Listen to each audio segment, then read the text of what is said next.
Hey, welcome to Live with Lynn. So if you're here, say hi. If you're watching the replay, be sure to type replay so I know you were here.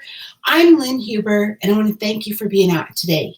So today I'm going to talk about 4 key steps to developing a more positive mindset. So yesterday we talked about the difference between a fixed mindset and a growth mindset. And negativity, it's not good for us. It can discourage us. It adds to our stress. It puts strain on our relationships. It makes us less productive. And really, it reduces our overall happiness all the way around. Positivity, on the other hand, has so many benefits across our lives in terms of our health, our relationships, our careers, reaching our goals, having the life we want. So, but how do you develop that growth mindset and become more positive?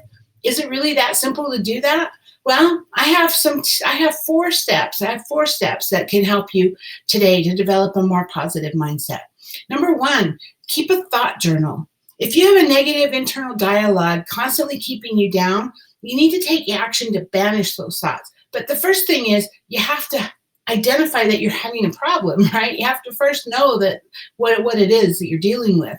So if you're having difficulty identifying this negativity within your own mind, the first action would be to keep a thought journal. Write down a random sampling of your thoughts that you say in your mind about yourself, about events, about people, the people around you, and other things that happen throughout your day. And then analyze those thoughts by reading the journal every night and establishing your thought patterns. So figuring out exactly what it is that you're thinking all day. Sometimes we're not even aware of that chatter that just kind of goes through our head, right? So do certain events trigger negative thoughts for you? Take notes of those. What kinds of events are causing you to have these negative thoughts? And so next time, if you write them down, take notes, and then next time when you are faced with a similar situation where you're feeling triggered, think more carefully about how you're approaching it. Number 2, banish negative self-talk. After keeping track of your thoughts for a week or so, you're soon going to start to notice how consuming your negative thoughts potentially are. The next step then is to banish them, get rid of them, right?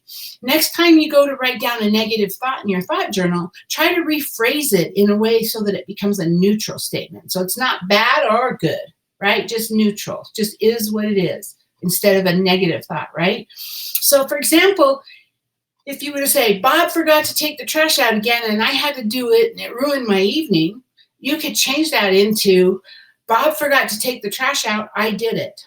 This is a small but effective way to train yourself. You see how there's no negative connotation or positive. Just it is what it is. Bob forgot to take out the trash, I did it. And we left off it ruined my whole evening, this sucks. Whatever you're thinking in your mind, right? So don't just do this exercise on people in your journal. Start to, as you're becoming more aware of them, start to rephrase your negative thoughts into neutral ones in your mind as you get them, right? So then number 3, see the positive side. It can become incredibly challenging for many people to jump straight from negative thoughts into positive ones. That's why that neutral stage is so crucial. It helps you to get out of the negative so then you can move into the positive. So by banishing that negative self-talk, you're now in a great position to genuinely see the positives in different situations. So refer back to your journal and really examine the negative thoughts that you have had, and putting aside all the things that you obviously dislike about the thing, right? Obviously you had a negative thought because you didn't like it or because it sucked or because, whatever. So put that aside. And if you can just do that, try to think of at least one positive. So for example, if you dislike your boss because they speak badly to you, right? Think about the way that you're actually developing more resilience and thicker skin by being in that situation, which is a positive result from a bad situation. Yeah, it sucks. It still sucks that your boss speaks badly to you. We're not going to make light of that. I'm not making light of that at all. But to dwell on it and to ruin your life and your positive mind over it doesn't help you, right? So instead, think about, okay, he talks bad to me, but I'm actually learning ways to get around him, or I'm becoming more resilient and whatever, or I'm working in my own Avon business and soon I'll be able to quit my job, or I'm doing whatever I'm doing and soon I'll be able to get out. But for right now, I'm learning what it is, right? I'm learning how to how to deal with it or how to be resilient or have thicker skin, right? So I know it can be hard to find benefits sometimes in challenging situations. We all have bad things that happen to us. People die, people get sick, accidents happen, and some of those things are horrible. But somewhere, somehow, there's always something good. My friend Jessica, she was in a horrible, horrible accident. This was many years ago, and I don't know all the details, but a tree fell on her car. Believe it or not, I believe they were driving down the street, and a tree fell on their car. And she should have died. I mean, she probably would have died. They had to use the jaws of life to get her out of her car. She was more like, I don't know, teenager or young woman, and I think it was her dad that was driving. I'm not sure. But anyway, one of the paramedics held her head and wouldn't move. He held her head just right and wouldn't move while they had the jaws of life to get her out of the car. And she had broke her back, and I'm not sure her neck, it was like she had really serious injuries. But because of the way he held her head, and because he would not give up on it, no matter how long he had to hold it, he would not give up on her. She survived and she thrived. And so, it was a horrible, horrible accident, but that was something good, right? That came out of it was this guy, he did what it took to keep her alive. So there's always something that you can think of, something if you just try to take the horrible part out of it and kind of look around, you'll find something.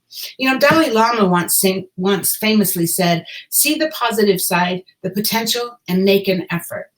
And isn't that profound? See that positive side, see what the potential is, and make the effort to make it happen, right? Sometimes a lot of effort might be required, but it's always worth it. Always. So number 4, keep a gratitude journal. A gratitude journal is an incredible way to take stock of all the wonderful things around you.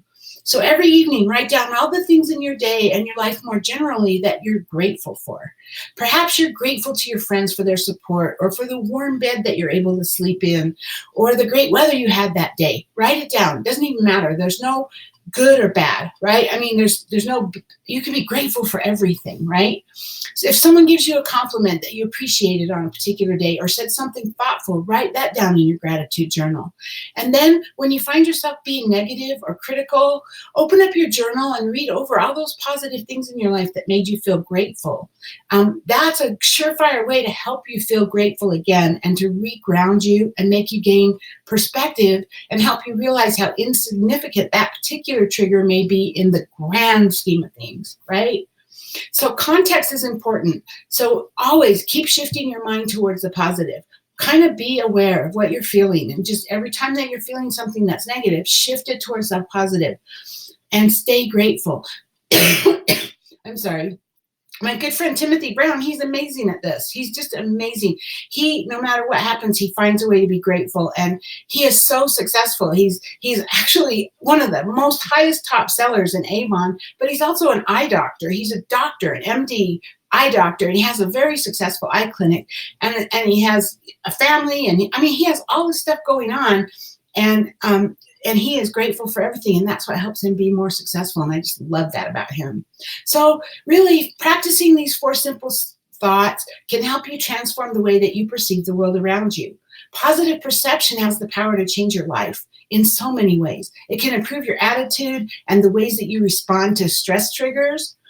When you're coming from a more positive or growth mindset, your mind is open to see what it is that you didn't even notice before, because all kinds of opportunities are around you. They're all around you every day for you to have the life that you want, but we don't see them most of the time. And when your mind is open, you're much more likely to see those opportunities and be able to take action on them. That's why people are success. That's why people talk about how lucky they are. It's not luck. It's they put themselves in the right place at the right time with the right mindset, right? Their mindset allowed them to see everything that came up, and they saw an opportunity and they grabbed it because it was there, and it was something that was going to work perfectly for them that they probably didn't even see before when they didn't have a positive mind. So, hey, be patient, keep working at being positive. It has so many benefits for your life, so make the most of it. You want to have a growth mindset. That's what you want. So anyway, how about you? What do you do to develop a more positive mindset? What works for you? Get below and tell me. I would love to hear. Anyway, that's what I have for you today. Thanks for being here today, and I hope you have a great day. Bye-bye.